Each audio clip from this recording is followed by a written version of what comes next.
What's going on, everybody? Welcome back to the channel. So I'm just going to try something different and see how it goes, but just going to kind of work through some things and talk while I'm working. I got a couple points I just wanted to go over, but right now, so here's my process, how I start off my day, or how I've been doing it.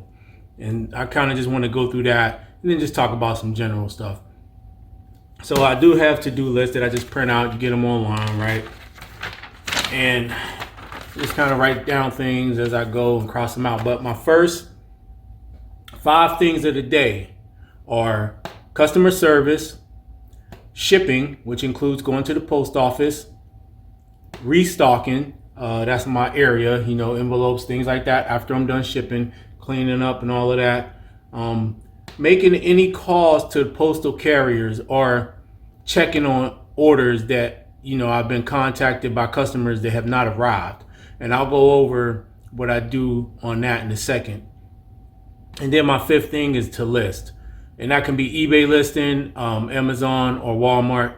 It's not just eBay listing. And then down here will just be some general stuff that I might have to, remind myself about and all of that. So I've already done my customer service that I had to do today. I already did my shipping, and I went to the post office and ran some errands.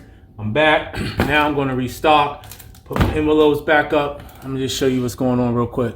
All right, and I've already shown this before, but I'm restocking the envelopes over here. I keep boxes up here already put together. I got to put some more 7x4x4s right there. Envelopes here already ready to go. Mailers, more boxes. And I just got stuff up here. So I got to clean this all up. I got this mess down here from earlier. Clean that all up and kind of go from there. But let me show you what I was talking about as far as my tracking. Give me a second. I just have a little spreadsheet that I keep, right? And this will help me remember who's contacted me. It's just called a items not received task list, okay? And what I do is I put the person's name, what platform, their order number, tracking number, what item they didn't get, what carrier it was, has the carrier been contacted, and was the case resolved, and then do I need to follow up? That's kind of how I keep track of that. So that's what I mean when I say in part make phone calls to the post office, because for whatever reason, post office, they haven't been allowing whenever you go to file a mail claim, it'll say something like, so let's say the item's already been late, it's been a couple of weeks, right? So they might say something like, after you go to fill out the form, it'll say, well, this item's still in transit moving through the network, you can't file until, it might say something like November 27th. Well, it's December 13th. November 27th was a couple weeks ago. Why can't I file this? And that's been the issue. And so I've been having to call, which is a whole nother issue because it's hard to get somebody on the phone and it takes time. However, I've been just kind of like putting in for, a callback because I'm tired of losing money because the post office ain't either scanning my packages or losing my packages. I'm tired of it. And it takes extra time. So, and this is going into some things I was going to talk about business goals and everything like that, right? This is time consuming. So this is going to be one of those tasks that I'm going to figure out how I can delegate it to somebody else and not have to worry about it. And they can just kind of come in, look at the spreadsheet and, follow up on things that need to be followed up on. And then we can get those items to the customers because, I feel like not only is that going to save money for me throughout the year, by making sure that these items get there and not having to refund these customers, but it's also, it's also part of customer service. And I also think it's, and just being competitive, it gives you an edge over other sellers, just when you have that level of customer service. Especially if you're dealing with like eBay, where buyers can like save you as a seller and things like that. So when the buyer sees that you're working with them, you're getting them their items, you following up. I think that goes a long way in them continuing to shop at your store. Also, just coming up in this year, I'm just reevaluating everything, right? So one of the things that I'm going to do is look at my P&L for the year, right?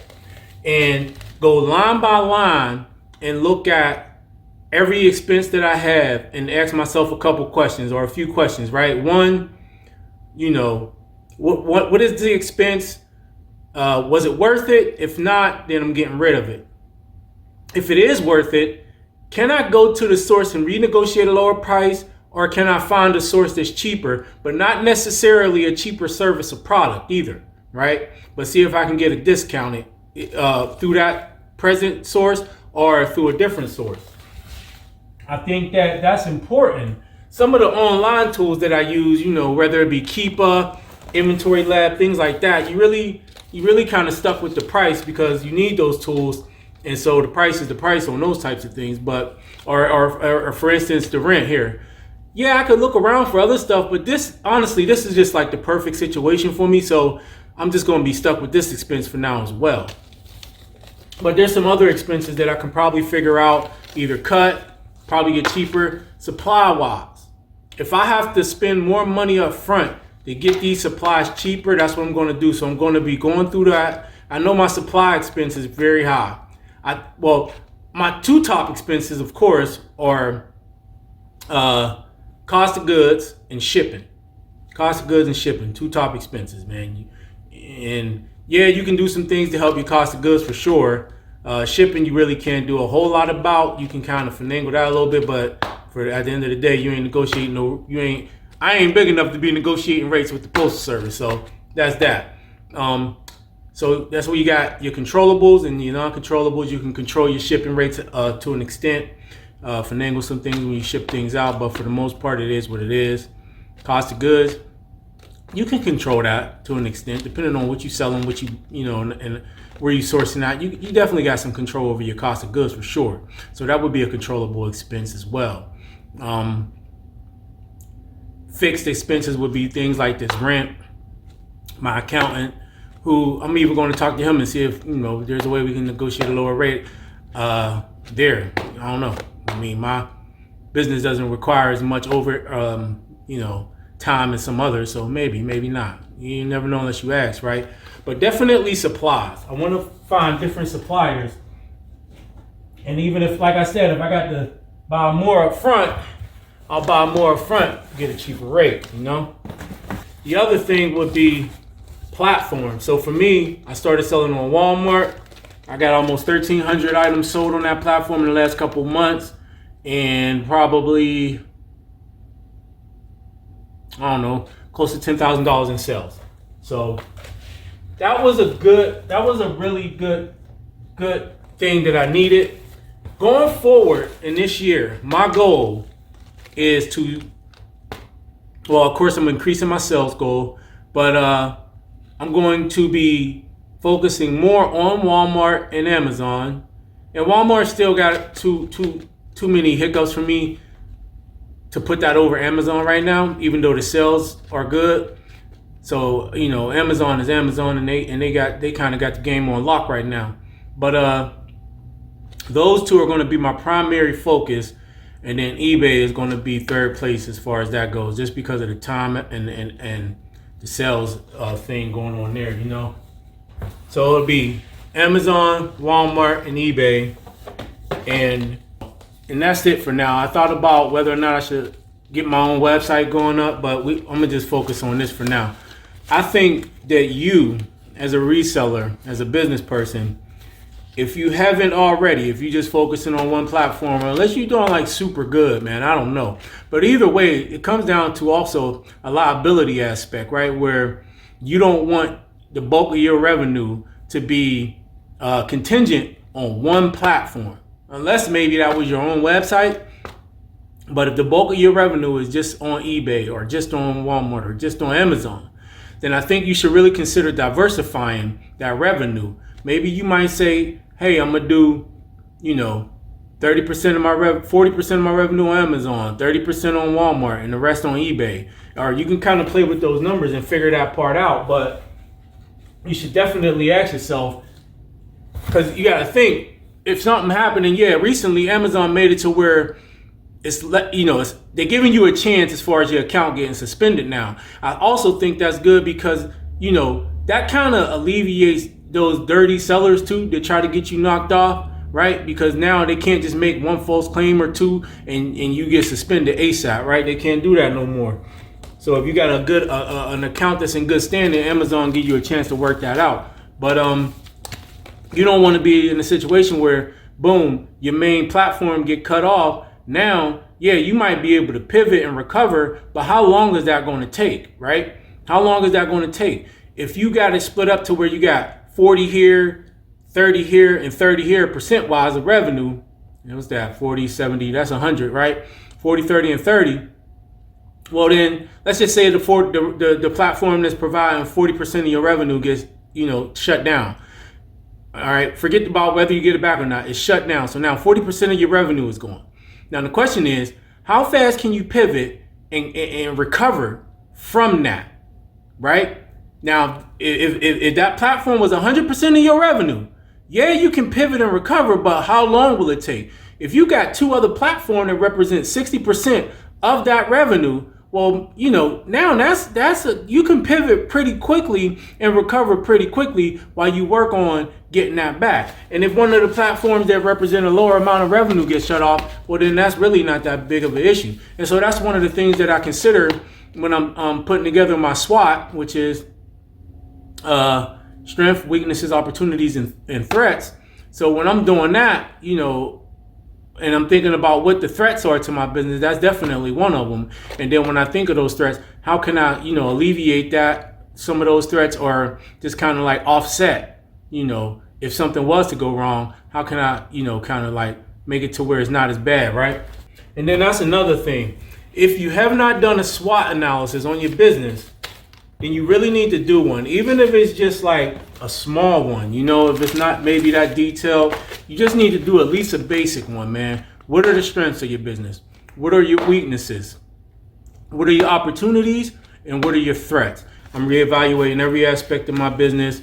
Time, the main thing for me is goals, writing down those goals, and time management, and making sure that I write down all the things that are not worth my time, and then finding another way to like delegate those to somebody else, whether it's an employee here, because I do pay somebody to help me out, or whether it's using VAs. But the things that are not worth my time, I don't want to be wasting time on those things. And I feel like lately I've probably been doing that a little more than I want to be.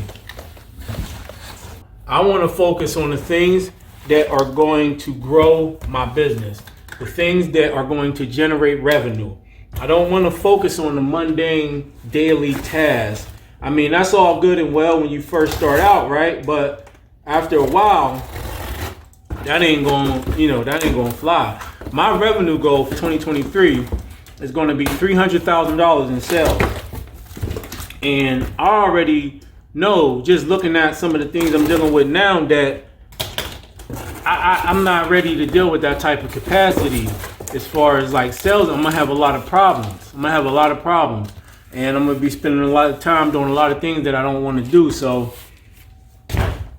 in order for me to do that 300,000, I got to figure out how I want to do that. And another thing is, I honestly, while I can, you can send stuff into Walmart and Amazon. I don't know, man. I've been debating, like, because of the fact that you can't have issues, because one of the threats would be, let's just say a platform like Amazon, you get in trouble, right? They shut down your account. You got a lot of stuff in the fulfillment centers. Well, we all know that, you can have a hard time getting back your money and or products if you get it back at all. Well, that's a threat, right? What's one of the options to alleviate that threat? Well, that would be to do the majority merchant fulfill. Well, that presents other issues, right? Because now that's a lot of items I got to ship out, so on and so forth. So like, I'm kind of conflicted between having more control over my inventory, which means if I got shut down on a platform like Amazon, while I may have money tied up, I'll still have product, so I can continue to sell that product, and I won't have as much product tied up with them, So I don't know. That's something I got to think about. I just write it down, right? I just write it all down. These are options. These are things. And then I figure it out from there. But that's kind of like what I'm thinking is, I would rather have control of that, because if something does go wrong, I always have the asset, which is the product. And with that asset, I can still generate revenue, and I won't have money and product tied up. You know what I mean? So I don't know. We'll see how that go. But so, trying to figure out new suppliers to get things cheaper, trying to figure out, I already got the platform thing tied down. Now I got to figure out how I want to disperse my sales across those 3 platforms, which I pretty much got that figured out. And that's something you got to kind of figure out too, is just going forward. For me, this is all a stepping stone. I don't want to do reselling forever, nor am I. I eventually want to get into businesses, like brick and mortar type businesses. Maybe even like franchises, you know what I mean, or something like that. So I don't know, but I was even looking at car washes, things that can generate, I guess, what you might call passive revenue, laundromats, things of that nature. That would be like my ultimate goal, is to transition into those types of businesses. But for now, in the here and now, as far as my reselling business goes, this is where I'm at with it. And so tasks like these, like, tracking shipping, and on my Amazon business, tracking items, dealing with stranded inventory, deleting listings that sold out, all that stuff that can bog you down and take up time. I'm creating a whole list of things that I don't want to waste my time doing, and then I'm gonna figure out who else I'm going to get to do that, so that I can focus on the things that are going to grow my business. And that's what you should be doing. Whether you're doing this part-time, full-time, it should always be Pareto principle, right? 20% of your work is going to produce 80% of the results, right?